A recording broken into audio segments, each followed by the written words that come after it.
করব daily current affairs session. আজ 3 জানুয়ারি। আজকের most important current affairs session শুরু করি।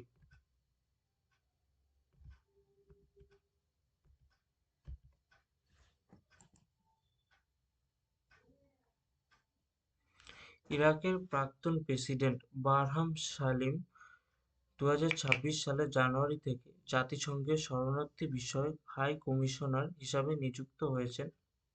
তাহলে ইরাকের প্রাক্তন প্রেসিডেন্ট, এটা তোমরা অবশ্যই মনে রাখবে। ইরাকের প্রাক্তন প্রেসিডেন্ট, তিনি ইরাকের প্রাক্তন প্রেসিডেন্ট ছিলেন বারহাম সেলিম।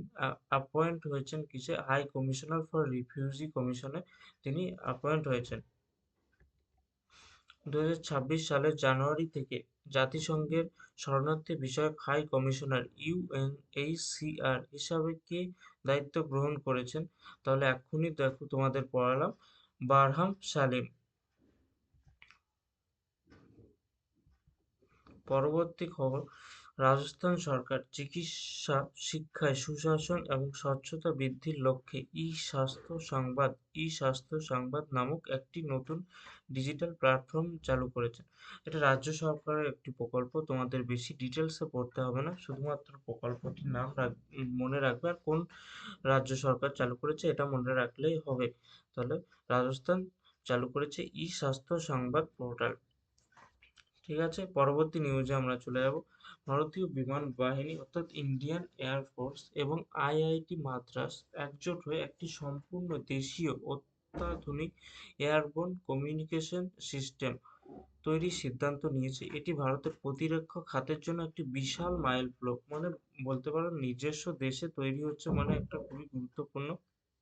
তাহলে ভারতীয় বিমান বাহিনীর সফটওয়্যার ডেভেলপমেন্ট ইনস্টিটিউট, ভারতীয় বিমান বাহিনীর অন্তর্গত একটা ইনস্টিটিউট, সফটওয়্যার ডেভেলপমেন্ট ইনস্টিটিউট এবং আইআইটি মাদ্রাস একসঙ্গে সমঝোতা করে একটি বিমানের জন্য নিজস্ব ডিজিটাল এবং নিরাপদ যোগাযোগ ব্যবস্থা ডিজাইন তৈরি করে। এই উদ্যোগটি মূলত কোন প্রকল্পের মাধ্যমে নেওয়া হয়েছে? আত্মনির্ভর ভারত অভিযানের অংশ হিসাবে এটা গ্রহণ করা হয়েছে। এতে কি হবে? ভারতের প্রতিরক্ষা ক্ষেত্রে দেশের উপর স্বনির্ভরতা বাড়াবে এবং বিদেশের উপর নির্ভরতা কমাবে। এখান থেকে দুটো আমি তোমাদের এমসিকিউ তৈরি করেছি। ভারতীয় বিমান বাহিনী অর্থাৎ ইন্ডিয়ান এয়ারফোর্স কোন শিক্ষা প্রতিষ্ঠানের সঙ্গে দেশীয় যোগাযোগ ব্যবস্থা তৈরির চুক্তি করেছে? তো তোমরা দেখো এখানে উত্তর আইআইটি মাদ্রাস। আবার আরেকটি কোশ্চেন যেমন হয়, এই প্রকল্পটি ভারত সরকারের কোন অভিযানের অংশ? এটা আত্মনির্ভর ভারত অভিযানের অংশ। সামুদ্রিক অঞ্চলে সমুদ্র বাণিজ্য বৃদ্ধির সাথে সামুদ্রিক দূষণ ঝুঁকি মোকাবেলায় ভারতীয় কোস্টগার্ড, ইন্ডিয়ান কোস্ট গার্ড সম্প্রতি RPREX 2025 এবং NATPOLREX এক্স নামক দুটি গুরুত্বপূর্ণ মহড়া সম্পন্ন করেছে। অর্থাৎ ইন্ডিয়ান কোস্টগার্ড কি করেছে? উপকূলে যে দূষণ মোকাবেলা করার জন্য তারা কিন্তু দুটো পদক্ষেপ নিয়েছেন।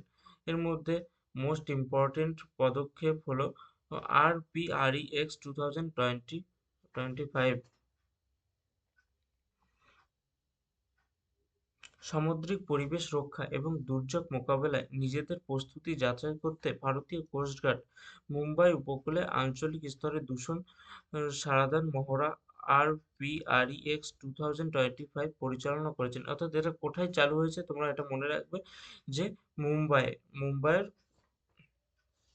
কোস্টে চালু হয়েছে। এই মহড়ার মূল উদ্দেশ্য কি ছিল? তেল নিঃসরণ জনিত দুর্ঘটনা ঘটলে তা কত দ্রুত কার্যকরভাবে নিয়ন্ত্রণ করা যায়। অর্থাৎ যে তেল আসে বিদেশ থেকে, সেগুলো যদি দুর্ঘটনা ঘটে সেগুলো কত তাড়াতাড়ি নিয়ন্ত্রণ করা যায়, এই বিষয়ে তারা একটি চালু করেছেন RPREX 2025। তো 2025 সালের ডিসেম্বর মাসে ভারতীয় কোস্ট গার্ড কোথায় আঞ্চলিক পর্যায়ে দূষণ সারা মহড়া RPREX 2025 সম্পন্ন করেছেন? তো উত্তর হবে মুম্বাই। পরবর্তী, এটা কিন্তু একদম খুবই গুরুত্বপূর্ণ তোমাদের পরীক্ষার জন্য, এটা আসবেই তোমাদের কোনো না কোনো পরীক্ষায়। ভারতের প্রথম সম্পূর্ণ দেশীয় প্রযুক্তিতে তৈরি RMRI স্ক্যানারটি তৈরি করেছে বেঙ্গালুরু ভিত্তিক স্টার্টআপ ভক্সেল গ্রিড। তাহলে এই ভক্সেল গ্রিড কি করেছে, যে দেশীয় প্রযুক্তিতে, সম্পূর্ণ দেশীয় প্রযুক্তিতে তৈরি করেছে ভক্সেল গ্রিড। এটা উম, এটা কার সঙ্গে মিলে তৈরি করেছে? জোহো। জোহো একটা ইনস্টিটিউট, একটা বেসরকারি ইনস্টিটিউট, যেখানে কদিন আগেই দেখবে যে জোহো হোয়াটসঅ্যাপ বলে একটা এসছিল। তো এই জোহো নিজস্ব দেশের কোম্পানি, এবং তার সঙ্গে মিলে আহ, ভারত সরকার এবং এমআরআই স্ক্যানার তৈরি করেছেন বেঙ্গালুরু ভিত্তিক স্টার্টআপ ভক্সেল গ্রিডস। এখানে এই স্টার্টআপ প্রতিষ্ঠাতা করেছেন অর্জুন অরুণাচলম, একটি বিখ্যাত প্রযুক্তি প্রতিষ্ঠান জোহো এবং ভারত সরকারের সহায়তায় এটা তৈরি করা হয়েছে।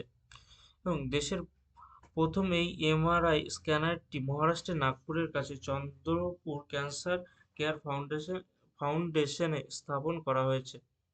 এটা কোথায় তৈরি করেছে? এটা অবশ্যই তোমরা ইম্পর্টেন্ট, খুবই ইম্পর্টেন্ট, যে এটা চন্দ্রপুর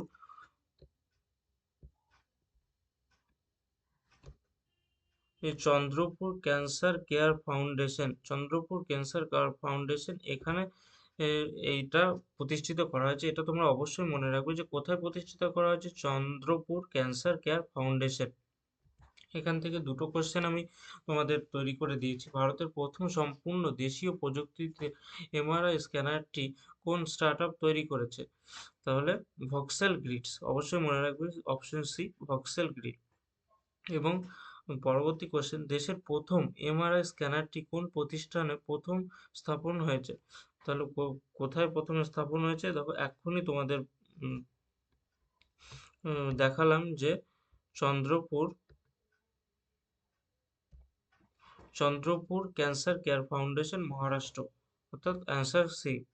পরবর্তী, 2025 সালে প্রধানমন্ত্রী রাষ্ট্রীয় বাল পুরস্কার গত 26শে ডিসেম্বর 2025 তারিখে বীর বাল দিবস উপলক্ষে প্রদান করা হয়েছে। রাষ্ট্রপতি ভবনে আয়োজিত এক অনুষ্ঠানে ভারতের রাষ্ট্রপতি দ্রৌপদী মুর্মু 18টি রাজ্য ও কেন্দ্রশাসিত অঞ্চলের মোট 20 জন অসামান্য মেধাবী শিশুর হাতে এই সম্মান তুলে দেন। অর্থাৎ 20 জনের নাম তো মনে রাখা সম্ভব নয়, তোমরা কি কি মনে রাখতে পারো এখানে?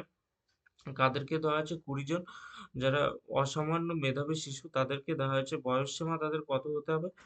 5 থেকে 18 বছর। মোট বিজয়ী 20 জন শিশু বিভাগ, এই বিভাগগুলো তোমরা একবার রিড করে নেবে। সাহসিকতা, শিল্প প্রযুক্তি,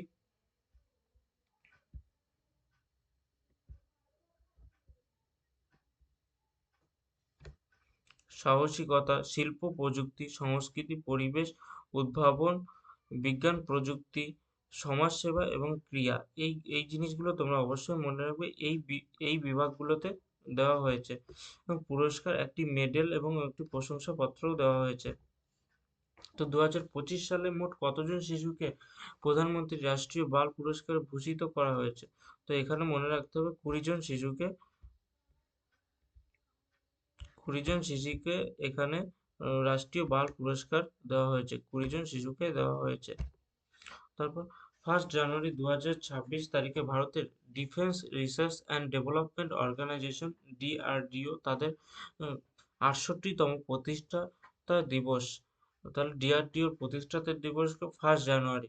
এটা তোমরা অবশ্যই মনে রাখবে যে ডিআরডিওর প্রতিষ্ঠাতা দিবস হলো 1 জানুয়ারি। তারা এবছর 68তম প্রতিষ্ঠাতা দিবস পালন করেছে। 1958 সালে এটি তৈরি করা হয়েছিল। ভারতের প্রতিরক্ষা প্রযুক্তির মেরুদণ্ড হিসাবে প্রতিষ্ঠিত। এর বর্তমান চেয়ারম্যান হলেন ডক্টর সমীর ভি কামাত। অবশ্যই মনে রাখবে যে ডিআরডিওর বর্তমান চেয়ারম্যান কে, ডক্টর সমীর ভি কামাত।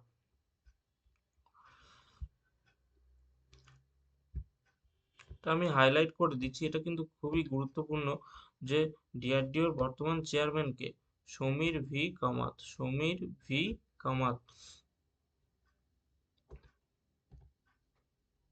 নতুন দিল্লি ডিআরডিও ভবনে অনুষ্ঠিত প্রতিরক্ষা মন্ত্রী এবং ডিআরডিও বর্তমান চেয়ারম্যান উপস্থিত ছিলেন এখানে। এবছরের থিম কি ছিল? আত্মনির্ভরতা ও উদ্ভাবন।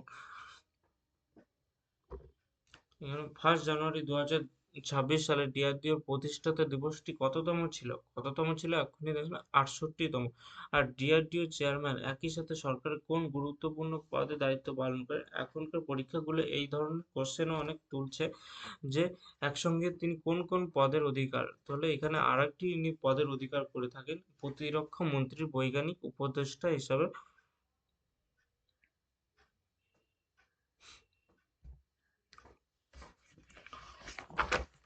তো আজকের সেশন এই পর্যন্তই। নমস্কার বন্ধুরা।